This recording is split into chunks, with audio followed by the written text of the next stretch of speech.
어디로라는 제아의 하나님의 말씀을 나누도록 하겠습니다. 여러분 오늘 어디 갔다 오셨습니까? 우리가 매일 고민하는 곳은 어디로입니다. 어디로.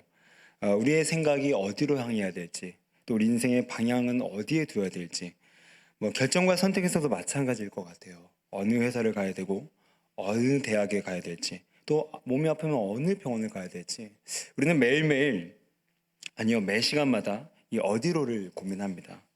왜 이런 고민이 생깁니까? 어떤 곳을 선택하느냐, 또 어떤 방향성을 가지느냐가 우리 인생의 질을 결정하기 때문인 것이죠. 성경은 우리가 예수님과 함께 거할 수 있는 그곳을 어디로로 정할 것을 우리에게 권면합니다. 여러분, 우리 예수님은요, 신적인 존재이십니다. 그래서 유한한 인간은 이 무한한 신적인 존재 안에서 살 때만 진정한 만족과 체험을 경험할 수 있기 때문에 오늘 예수님은 당신 안으로, 예수 그리스도 안으로, 그 어디로 우리를 지금도 초청하고 부르시는 줄로 믿습니다.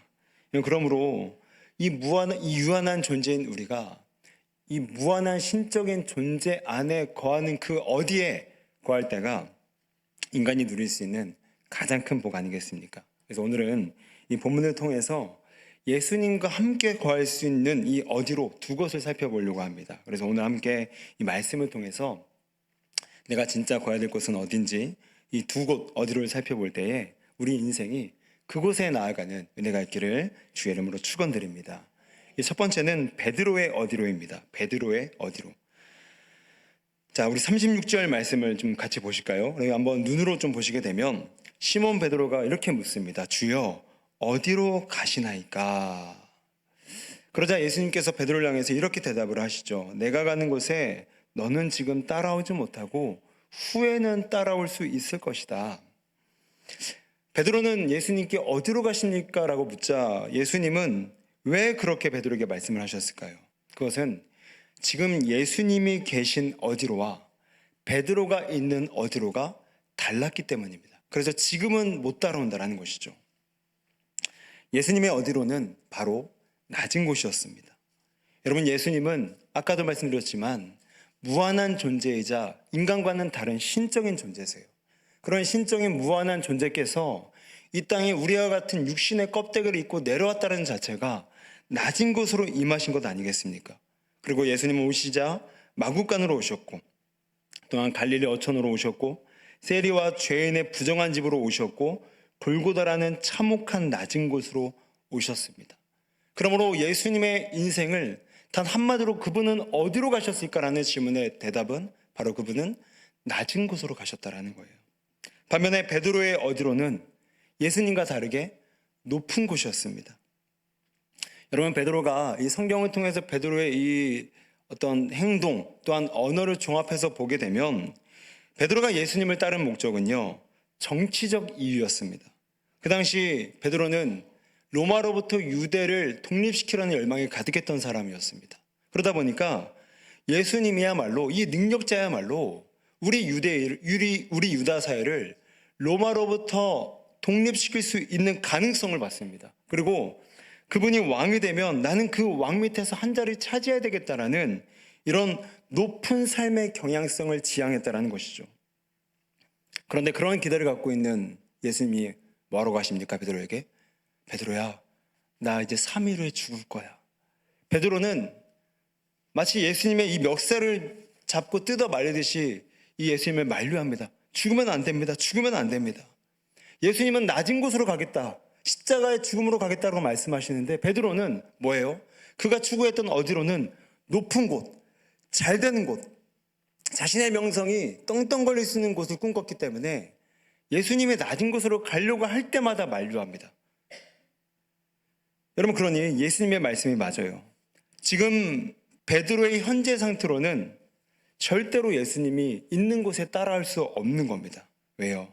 지금 베드로는 예수님이 계신 그 낮은 곳에 있지 않기 때문입니다.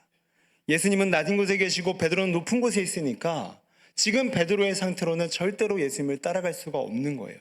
그러니까 예수님께서 뭐라고 하십니까? 후에는 나를 따라오리라. 무슨 말이죠?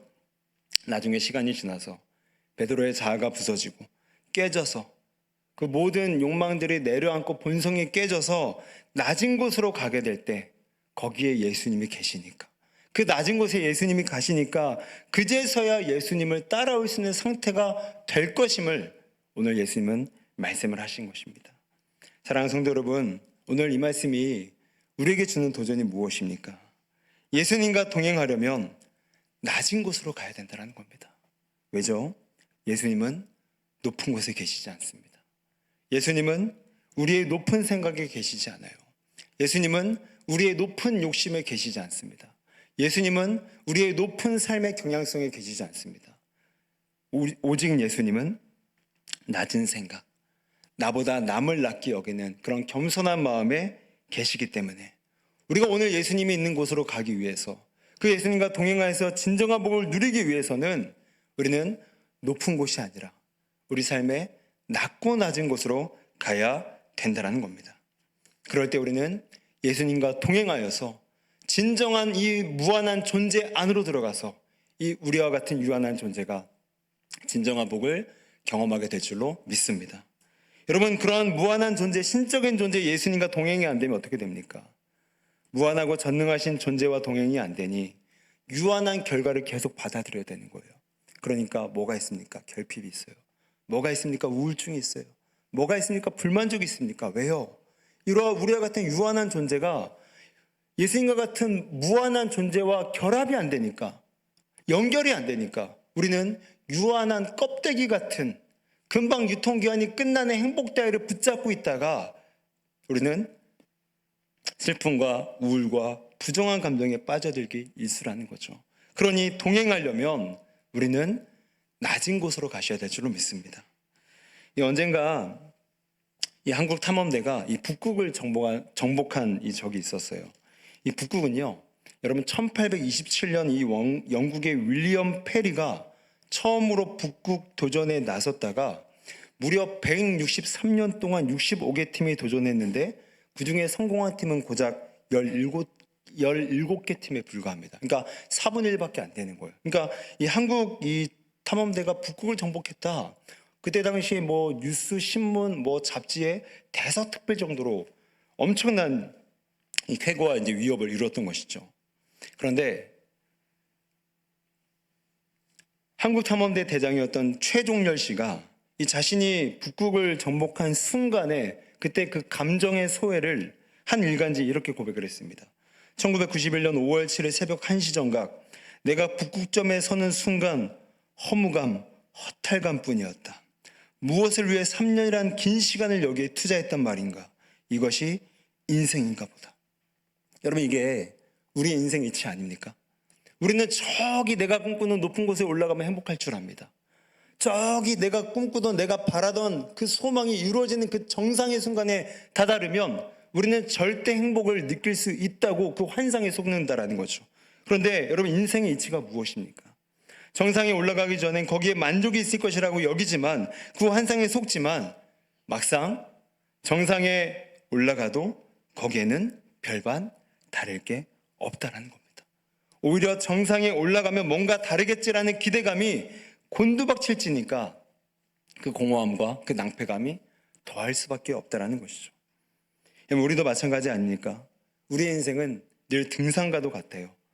더 높은 학력을 향해서 올라가고요, 더 높은 스펙을 향해서 등산처럼 올라가고요, 더 높은 연봉을 향해서 끊임없이 내가 정해놓은 그 정상의 깃발을 꽂고자 합니다. 그런데 그 정상에 다다르는 순간 결과가 어떻죠? 오늘 이 북극대 탐험대 대장의 최종렬 씨의 고백처럼 그 순간 허무감, 허탈감 뿐이었다. 왜 그렇겠습니까, 여러분? 오늘 베드로는 예수님과 동행이 그 목적이 아니라 높아지려는 삶의 경향성이 목적이 된 상태로 올라가려고 했기 때문에 그 삶에 공허와 허무감만이 남았을 뿐이라는 겁니다. 그럼 오늘 이 설교를 통해서 오해하시면 안 됩니다. 그러면 우리는 높은 연봉, 또한 높은 학력, 높은 스펙을 꿈꾸면 안 되는가? 아니요, 되십니다. 충분히 그렇게 하셔도 됩니다. 그런데 그걸 올라가려는 내 마음의 동기와 목적이 아까 서두에 말씀드렸던 것처럼 예수님과 동행의 목적이 아니라 베드로와 같이 단지 높아지려는 것만이 목적이 됐을 때, 그 정상에 올라갔을 때 우리를 기다리고 있는 감정은 기쁨, 만족이 아니라 허탈감, 허무함이라는 거예요. 그 북극을 점령하기 위해서 3년을 자신의 인생을 가장 좋은 나이를 쏟아부었던 그 대장이 느꼈던 감정이, 여러분, 이 한 사람만의 감정이 절대 아니라는 겁니다. 한 사람의 감정은 객관적이에요. 그 한 사람이 느낀다라면 수많은 사람이 그 감정을 느끼게 됩니다. 그러므로 오늘 우리 예수님은 우리에게 초청하십니다. 뭐라고요? 올라가더라도 나와 함께 올라가자. 그리고 나 예수님이 있는 곳은 바로 낮은 곳이니, 우리가 낮은 곳을 꿈꿀 때, 낮은 곳을 찾아갈 때, 그 어디를 향해서 우리가 갈 때, 우리는 그때서야 비로소 그 낮은 곳에 예수님이 계시니 우리는 진정한 예수님 안에서 행복을 경험하게 될 줄로 믿습니다. 여러분, 그 예전에 이 1980년도 영화였던 것 같은데 저는 못 봤습니다. 낮은 대로 임하소서라는 책과 영화가 있었어요. 여러분 혹시 아십니까? 낮은 대로 임하소서. 표정을 모르니까 되게 귀찮아 하시는 것 같으신데 잘 모르시는 것 같으신데요. 이 책과 영화는요, 그 신성일 씨도 출연을 했더라고요. 꽤 유명한 영화였던 것 같아요. 근데 이 책과 영화의 주인공 안요한 목사님은요, 안요한 목사님의 실제 이야기를 기록하고 있는 책과 영화인데요. 이 안요한 목사님은 이 시골교회 가난한 목회자의 아들로 태어납니다. 그래서 아버지의 무능한 모습과 고달픈 목회 모습에 반발심이 생겨서 학교에서는 굉장히 똑똑하고 스마트한 모범생이었음에도 불구하고 교회에서는 굉장히 짓궂게 되게 이탈하는 행동을 했던 것 같아요. 이 하루는 이제 주일날 이 아버지가 심호하시는 교회 그 정문 앞에 이렇게 포스터를 붙였다고 합니다. 이렇게 글을 썼어요. 안요한복음 1장 1절 하나님은 계시지 않느니라. 이분이 이름이 성함이 안요한이잖아요. 그러니까 이걸 본따서 안요한복음 1장 1절 하나님은 계시지 않느니라. 안요한복음 1장 2절 주 예수를 믿으라 네 하렙이나 믿어라. 그러니까 이렇게 정말로 실제로 이 두 문구를 써서 교회 정문 앞에 갖다 붙여놨다라는 거예요. 그러니까 교회가 완전히 그날 발칵 뒤집혔고, 안요한 목사님은 이때 당시 이제 교회와 하나님을 떠나버리게 됩니다. 이 안요한복음 1장 1절과 2절을 기록한 후에 그 군은 굉장히 잘 나갔습니다. 외대를 졸업했고요. 미팔군 카투사를 복무한 후에 미국의 캘리포니아에 있는 이 군사대학교에 유학을 다녀오기까지 했어요. 그러니까 그때 당시 우리나라의 정권이 군사 정권이었기 때문에 미국 캘리포니아에서 군사 유학까지 마치고 온 이 수재 엘리트였죠. 그러니까 막 승승장구했던 것 같아요. 어마어마한 연봉과 돈과 명예와 권력 붙잡았던 것 같아요. 그러다가 갑자기 잘 나가다가 어느 날 37살의 나이에 두 눈이 그냥 실명되게 됩니다. 아무런 사고도 부상도 없었는데 아침에 눈 뜨고 일어났더니 눈이 실명돼 버린 거예요. 안 보이는 겁니다. 그 후 이 안 목사님의 아내와 자녀들은 목사님을 버리고 떠나버렸고, 이 안 목사님은 자살을 결심하게 됩니다. 자살 시도가 다행히도 실패로 돌아갔어요. 근데 그 순간 극적인 영적인 체험을 하게 되는데 하나님의 음성이 듣게 된 거예요. 그 음성은 바로 이것이었습니다. 요한아, 네가 혼자가 아님을 내가 증거를 보이리라. 구약 성경 320면이 내가 너에게 말하는 것이니라. 눈이 보이지 않으니까 성경을 갖다가 지나가는 행인에게 320쪽을 찾아서 읽어달라고 했습니다. 그 본문은 여호수아 1장이었어요. 너의 평생에 너를 능히 당할 자 없으리니 내가 모세와 함께 있었던 것 같이 너와 함께 있을 것이라. 내가 너를 떠나지 아니하며 버리지 아니하리니. 그 후 안 목사님은 극적으로 회심을 하게 되었고, 하나님의 인도하심을 통해서 신학교에 가서 목회자가 되었고, 맹인 목회자가 수많은 맹인 성도들을 인도하여서 수많은 사람들을 그리스도께 인도하는 맹인 목회자로서의 삶을 아름답게, 또한 그 사역을 아름답게 감당하셨습니다. 후에 시간이 지나서 안 목사님은 이렇게 고백을 하더라고요.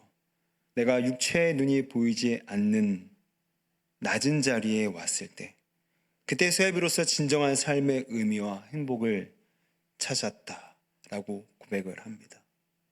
여러분, 안요한 목사님은 낮은 곳에 갔을 때 예수 그리스도를 부인하고 높아지려고 했던 그 모든 목적과 욕심을 내려놓고 낮은 자리에 갔을 때 그 낮은 곳에 계셨던 예수님을 만났던 거예요. 왜요?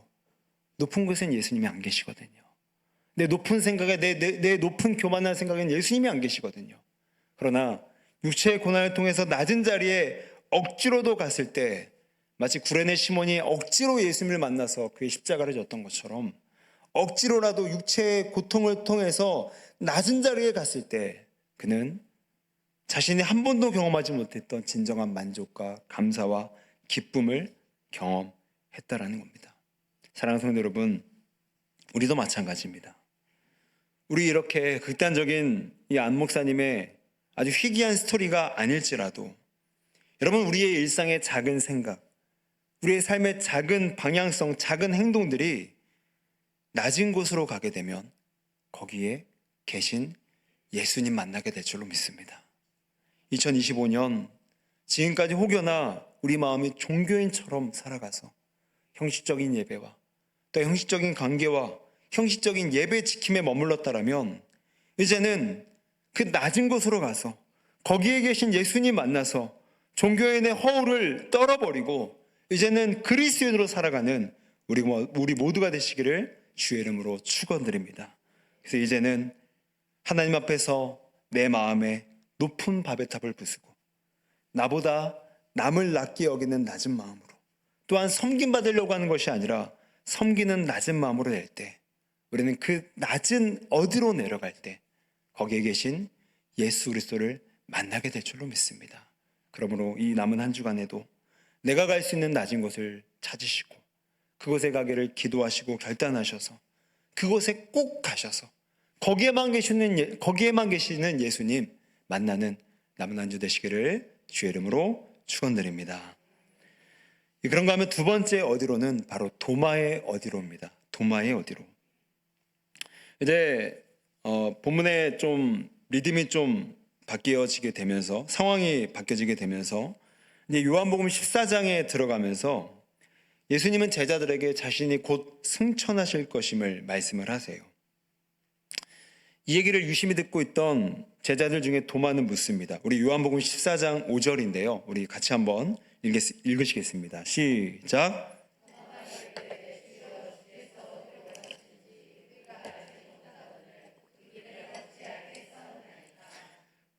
주여, 주께서 어디로 가시는지 우리가 알지 못하거늘 그 길을 어찌 알겠사옵나이까. 지금 도마의 뉘앙스가 어떤 의미인지 아십니까? 길을 알려주시면 우리가 따라가겠습니다라는 말이에요. 여러분, 도마는요 우리가 아는 것처럼 굉장히 합리적이고 이성적인 사람입니다. 모든 제자들이 다 믿어도 내 눈에 예수님의 손과 발의 못자국을 보여주지 않으면 나는 믿지 않겠다. 굉장히 합리적이고 굉장히 이성적인 사람입니다. 그러니까 오늘 예수님이 가시겠다고 말씀을 하시잖아요. 그런데 도마는 우리가 제자로서 우리가 당신이 있는 곳을 따라가려면 당신이 어디 있는지 확실하게, 어디로 가시는지 확실하게 우리에게 길을 알려주시지 않으면 우리는 따라가지 않겠습니다. 여러분, 오늘 이 도마의 물음이, 도마의 생각이 우리에게 어떻게 적용됩니까? 이런 거예요. 하나님, 대학을 어디로 가야 될지 여기에요 저기에요 확실히 알려주세요. 우리 그렇게 기도 많이 하지 않습니까? 하나님, 이 직장 계속 다녀야 돼요? 아니면 이직 가고 때려치고 이직해서 저 직장 다녀야 됩니까? 주님 알려주세요. 우리 굉장히 많이 묻는 질문 아닙니까? 또 이런 거예요. 하나님, 요새 부동산 시세가 막 이렇게 되는데요. 하나님, 부천에 저기 사야 돼요? 아니면 여기 사야 돼요? 여러분, 주식 많이 하시잖아요. 하나님, 요즘 보니까 한국 주식이 약간 불안한데 하나님, 미국 주식으로 가야 될까요? 그래도 애국자니까 한국 주식에 남아야 될까요? 한국 주식에 남으면 삼성전자 사야 될까요? SK 사야 될까요? 여러분, 도마의 질문이, 여러분 웃으시지만 우리의 삶에 얼마나 많이 이런 질문이 있는지 모릅니다. 주님 알려주셔야 돼요. 알려주시지 않으면, 확실하지 않으면 나 못 따라갑니다. 이렇게 불안하고 이렇게 불확실한 세대에서 어떻게 내가 나가겠냐고요. 주님, 제 걸음을 한 걸음 한 걸음 알려주시려면 그 한 걸음이 여긴지 저긴지, 이 직장인지 저 직장인지, 이 대학인지 저 대학인지 알려주시지 않으면 저 못 따라갑니다. 이게 도마의 모습이고 이게 우리의 모습일 수 있다는 거죠.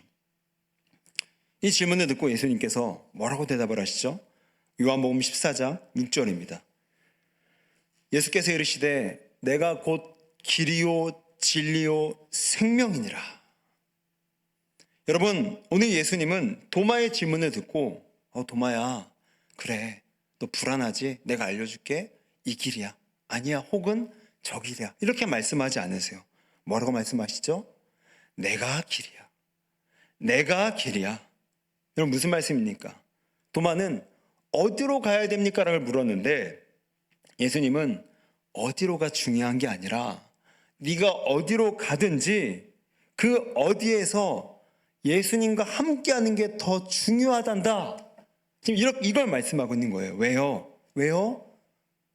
저기도 길이 아니고 저기도 길이 아니라 오직 예수님만이 길이기 때문입니다. 저 직장이 길이 아니라 요 직장이 길이 아니라 이 직장에 있든 저 직장에 있든 거기에서 예수님과 동행하는 것만이 길이기 때문에 예수님은 이 길이야 저 길이라고 말씀하지 않고 내가 길이야. 그냥 날 믿고 따라와야 돼. 안 보여도 날 믿고 따라와야 돼. 이렇게 말씀을 하신다는 거죠. 좋은 대우가 있는 직장, 좋은 스펙을 쌓을 수 있는 학교, 부동산 가격이 상승 가능성이 보이는 지역이 여러분 우리 인생에 절대 영원한 정답이 될 수 없습니다. 왜요? 우리가 아는 것처럼 환경은 언제든 변하기 때문입니다. 언제든 변하기 때문이에요. 코로나 때 우리 주식이, 한국 주식이 자꾸 주식 얘기가 나오는데 얼마까지 갔죠? 3천이 넘었었나요? 왜 자꾸 모르는 척 하시는 것 같은데요. 제가 갑자기 제 기억이 안 나서 물어보는 겁니다. 근데 지금 여러분 보세요. 뭐 1, 2년밖에 안 지났는데 지금 거의 완전히 죽어 있잖아요. 여러분, 예전에 저 어릴 때만 하더라도 여러분 그 사진기 하면 다 뭐였죠? 코닥이었습니다. 코닥. 우리 집도 코닥, 옆집도 코닥. 다 코닥이었어요. 교회 와도 코닥. 근데 여러분 어느 순간 코닥이 자취를 감춰버렸죠. 왜요? 디카. 이 디지털 카메라가 출현하면서. 그러니까 여러분 환경은요. 내가 코닥만 들어가면 내 인생 풀릴 거야. 내가 삼성만 들어가면 내 인생 풀릴 거야. 내가 인서울대학만 하면 내 인생 풀릴 거야 라고 하지만 그 환경은 내일이라도 엎어질 수 있는 게 환경의 한계라는 겁니다. 너무 변수가 많은 거예요. 그러니까 오늘 예수님은요. 뭐라고 합니까? 저쪽이 맞다. 이쪽이 맞다. 이 환경을 믿을 수 없기 때문에 대신에 내가 길이야. 내가 길이야. 저 대학의 길이, 이 대학의 길이 아니라 네가 어떤 대학에 있든 내가 길이야. 그러니까 어디 가는 게 더 중요한 것도 중요하겠지만 그보다 더 중요한 것은 어디에 있더라도 그 어디에서 예수님과 동행하고 있는가, 그것이 우리 인생의 승리를 결정하게 될 줄로 믿습니다. 이랜드의 박성수 회장은요, 대학생 때부터 기업가가 되는 게 꿈이었다고 합니다. 그래서 사랑의 교회 고 오카는 목사님의 지도를 받으면서 기업가의 꿈을 키워나가고 있었는데 갑자기 대학생 때 이 근육무력증이라는 이 병이 걸리게 돼서 이 근육무력증은 말 그대로 무력해진 겁니다. 걷지도 움직이지도 못하는 거예요. 그래서 병상 침대에서 무려 2년 6개월을 그냥 누워있기만 해야 됐습니다. 건강에 자신이 있었던 사람이었대요. 건강만큼은 젊음이 있었고, 그런데 이만큼 환경을 믿을 게 못 되는 겁니다. 단 하루아침에 내 몸이 못 움직일 수 있는 환경이 내 환경으로 바뀔 수 있는 게 환경의 변수이자 환경의 불확실한 예측이라는 거죠. 그때 박성수 회장은 비록 내가 2년 6개월을 침상에 누워있는 내가 가장 회피했던 최악의 환경을 만났어도 내게 실패했네, 이게 아니라 어떤 태도를 가졌냐면 하나님께 집중했습니다. 병원이라는 병원 침상이라는 최악의 환경을 만났어도 그는 그 병원의 침상에서 하나님께 끊임없이 기도하고 간구하고 말씀을 암송하고 깨어있기를 부단하게 했다라는 거예요. 그랬더니 하나님께서 이 박성수 회장에게 준 마음이 뭐였냐면 바로 책 읽기, 독서였습니다. 너 기업가가 되고 싶다며. 기업가는 그냥 되는 게 아니야. 공부해야 돼. 세상의 이치를 파악해야 돼. 세상의 원리를 꿰뚫을 수 있는 통찰력이 있어야 돼. 이런 감동이 있어서 박성수 회장은 여러분 무려 병상에서 병원 침대에서 2년 6개월 동안 책을 몇 권 읽은지 아십니까? 몇 권 읽었을까요? 꼭 이렇게 대답을 안 하시면 자신이 없으셔서 안 하시는 거죠. 읽으라고 할까 봐. 무려 3,000권의 책을 읽었습니다. 3,000권. 그래서 나중에 이랜드의 경영 방식을 사람들이 평가하기를 독서 경영이라고 부릅니다. 그냥 경영하는 것이 아니라 독서를 통해서 세상의 이치와 원리를 깨닫고 리더가 적재적소에 자신의 판단력을 자신 있게 펼칠 수 있는 그 준비성이 어디서 마련됐다고요? 2년 6개월의 병원 침대 위에서 마련이 됐다는 겁니다. 여러분 무슨 말입니까? 나쁜 환경이 우리 인생을 망치지 못한다는 거예요. 반대로 좋은 환경이 우리 인생을 성공하려 한 법 없습니다. 환경은 이 길도 저 길도 다 안 맞습니다. 변동이 너무 심합니다. 그러나 환경이 아니라 영원히 바뀌지 않는 우리 하나님은, 박성수 회장은 그 하나님을 의뢰했고 신뢰했고 집중했고 몰입했고, 그래서 그분이 내게 주시는 감동으로 책을 읽었더니 그 청년, 그 대학생이 병원을 퇴원하고 나서 꿈을 꾸고 기도하면서 차린 회사가 바로 이랜드였다는 거죠.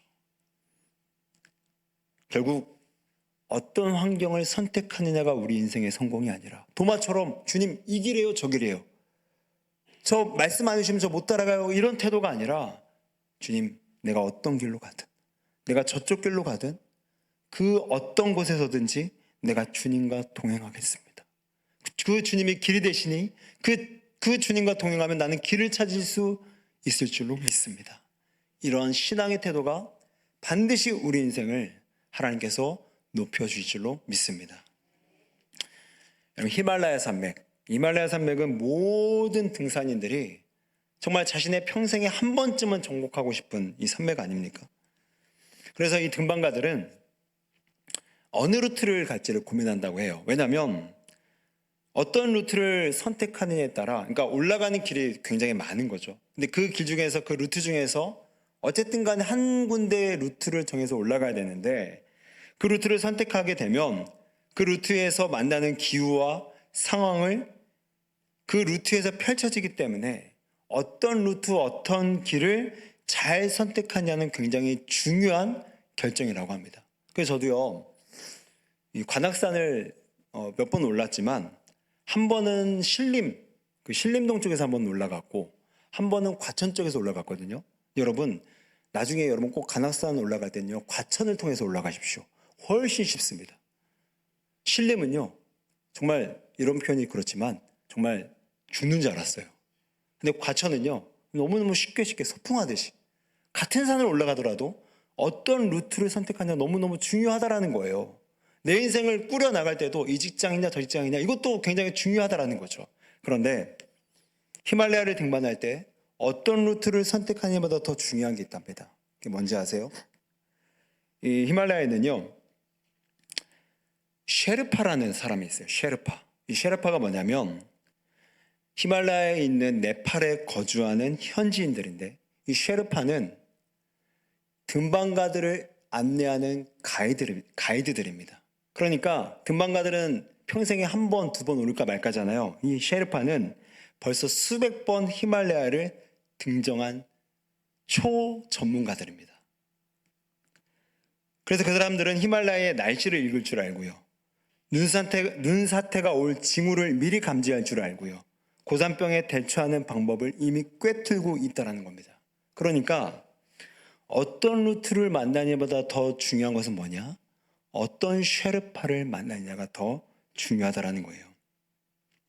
그래서 실제로 많은 등반가들이 최고의 루트를 선택했다고 자부했지만 결국 셰르파를 잘못 만나서 중도에 포기한 사례가 굉장히 많고요. 반면에 때로는 내가 최악의 길을 선택했구나 했지만 경험 많은 셰르파, 지혜로운 셰르파를 만나서 그 등반에 성공했던 사례도 부지기수 많다라는 겁니다. 여러분, 이건 우리 인생도 마찬가지죠. 우리는 어느 대학을 가야 될지, 어느 직장을 선택해야 될지, 어떤 도시에서 살아야 될지를 날마다 고민합니다. 어디일까? 내 인생에 풀릴 수 있는 그 어디가 어딜까? 그 대학이 어딜까? 그 직장이 어딜까? 그 지역이 어딜까? 그 부동산은 어딜까? 그런데 그 어딜까보다 더 중요한 것은 그 어디에서, 내가 있는 그 어디에서 나는 예수님과 동행하고 있는가? 내 영원한 셰르파 되시는 그 예수님과 동행하고 있는가? 때로는 가시밭길 같아도 예수님과 동행만 한다면 그 가시밭길에서도 우리는 우리의 인생을 완주하게 될 줄로 믿습니다. 그러나 반면에 최고의 길을 선택했고 최고의 직장에 들어갔으며 최고의 인지도에 있는 대학에 들어갔어도 예수가 없는 그 인생은 결국 길을 잃어버리고 방황하게 될 수밖에 없다라는 것이죠. 그러니 사랑하는 성도 여러분, 이제는 우리에게 중요한 것은 어디로 가야 될지가 아니라 누구와 가야 될지인 줄로 믿습니다. 여러분의 직장, 가정이 혹시 마음이 안 들 수도 있습니다. 왜 내가 이렇게 됐을까? 왜 이렇게 굴러오다 보니까 왜 여기에 내가 정착하게 됐을까? 도저히 마음에 만족이 안 돼서 자꾸만 환경을 바꿔야 되나 말아야 되나 이 고민하기보다는 하나님, 여기 있는 것도 하나님의 인도하심인 줄로 믿습니다. 여기도 하나님의 예정과 예비하심이 있기 때문에 내가 마음에 안 드는 환경이어도 하나님이 나를 여기로 나를 인도하신 줄로 믿습니다. 그렇다면 이 환경에서, 이 거친 이 가시밭길 같은 환경에서도 우리가 승리할 수 있는 것은 그 환경이 더 좋아지고 더 안 좋아지고의 문제가 아니라 그곳에서 나는 나의 셰르파 예수님과 지금 함께하고 있는가? 함께하고 있다면 우리는 반드시 우리 인생의 정상을 정복하게 될 줄로 믿습니다. 말씀을 정리합니다. 사랑하는 성도 여러분, 오늘 베드로는 높은 어디로에서 낮은 어디로 내려올 것을 예수님께 권면해 봤습니다. 또한 도마는 어디가 좋은 환경인지 그것이 아니라 어떤 환경일지라도 거기서 내가 예수님과 동행만 한다면 그것이 바로 내 인생의 승리임을 도마는 깨우치게 되었을 것입니다. 그러므로 이제 남은 한 주도 첫 번째, 우리 낮은 곳으로 더욱더 내려갔으면 좋겠고요.